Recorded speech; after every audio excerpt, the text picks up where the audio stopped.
Hi, and welcome to today's interview with Mr. Ken McLachlan, broker-owner of RE/MAX Hallmark Realty Limited in Toronto. So Ken, we're going to talk today about scripts and what's the best way to do scripts. Talk about that a little bit. Thanks, Tom. It's great to be here. I often, when I'm coaching people, they often ask me scripts and different things to use like that. And I'll tell you something that I wanted to share something with you today that's been very effective.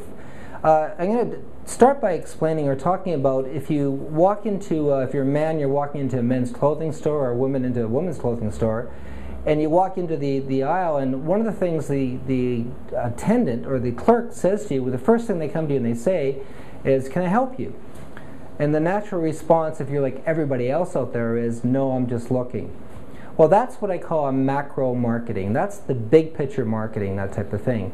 So in real estate, what happens when you're dealing with people and you ask them, if you have a conversation with them, and you want to ask for referrals, you're sitting them or business from them, you usually ask them, is there something that, or is there someone that you know that I can be assistance to, that you can refer me to? Because my business is built around referrals and things like that. The natural response that this person will give you is typically, if I ever think of anybody, you'd be the first one to know about it. So that's what I call a macro response to things. So I want to talk a bit about micro.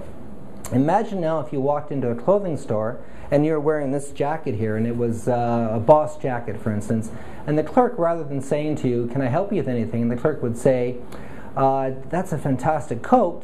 It's a Boss jacket, isn't it?" So right away you're getting complimented what you're wearing, and he would say to you at that point, "You know what, there's some really great deals on jackets just like that style over here, and today they're on special 50%.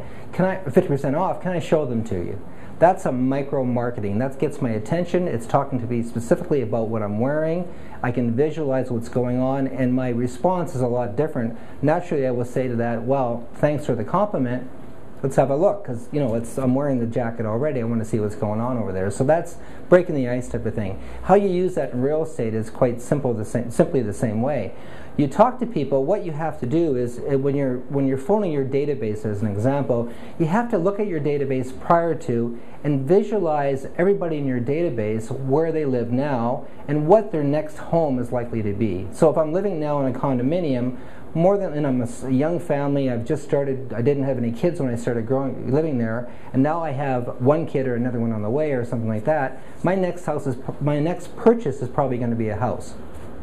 So when I would phone this person, I would have a property that would be of interest to them. So I would have a conversation with them after breaking ice and everything else.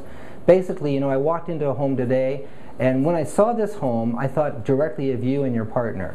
This house is a 3-bedroom, 2-story home with parking, and I know you guys must be cramming at the walls down there. It's getting tight and everything else, so I thought I'd give you a call and talk to you about that house. Rather than asking them specifically, do they want to buy or sell, which is a very macro question, I'm being specific. I'm talking to them about a certain product, I get them to visualize that certain quality of home, and they can give me a short yes or no answer, or a maybe answer going down the road. And if it is a no, the next question is, well, this is such a great house that do you have any friends that this may be of interest to you? So that's micro marketing. It's very effective. Now, the caution on this is, number one, you better have a good quality house. Just don't make up a house that you're going to talk to them about. Do your research, make sure you're in tune with the market, and make sure you know very clear on what the property is that they're probably going to move to later on down the road. So that's micro marketing, and rather than macro marketing.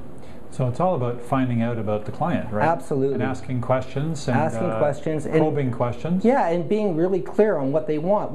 If you have really do your research and figure out where are they most likely to go next. What's their next purchase going to be? If they've been in a house for 3 years, or they're retiring, they might go to a condo. You have to just don't do the random calls on it. Do the micro calls. Get down to the meat of the whole thing, and be really clear on it, and be defined on what you're going to do at all times. So if you're doing a conversation, you're going to ask short questions that would require yes or no answers. No, you don't want the yes. I want yes or no answers. Now, depending on the client type, Okay, if it's a very analytical person, certainly I want yes or no answers. But I do, you're right, Tom. I want them to expand upon visualize the thing and get in tune with it and talk about it as much as they can. I want them to get engaged in the process of, I want them to actually think about that house that I'm telling them about and have conversation with me about it. And you know what happens 9 times out of 10, they're going to have conversations about, you know what, that'd be a good house for my friends, because they were thinking of moving and things like that if they don't want it at that time. Perfect. Great. Thanks for asking the question. Thanks, Ken.